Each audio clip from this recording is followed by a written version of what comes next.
জাপানের হিরোশিমা শহরের কথা আশা করি সবারই জানা।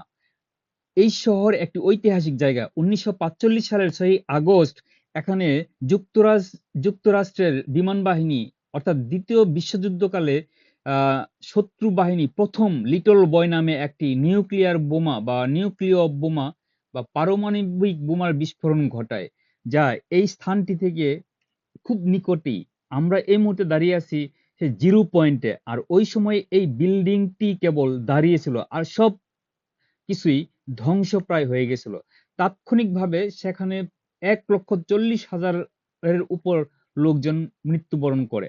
এই যে দেখছেন আমি সেই নদীর পাশে যে নদীতে তখন মানুষ আগুনের উত্তাপ থেকে বা বোমা বিস্ফোরণের পরে সেই উত্তাপ থেকে বাঁচার জন্য লাফিয়ে পড়েছিল এবং সাথে, সাথে তাদের মাংস সব শরীর থেকে খসে পড়েছিল এবং টগবগ করে এই নদীর পানি বলকাচ্ছিল। এই যে দেখছেন এটি সেই নদী। আর নদীর নাম হলো মতোয়াসু গাওয়া বা নদী। Pier placid, Hiroshima, Japan. ধন্যবাদ।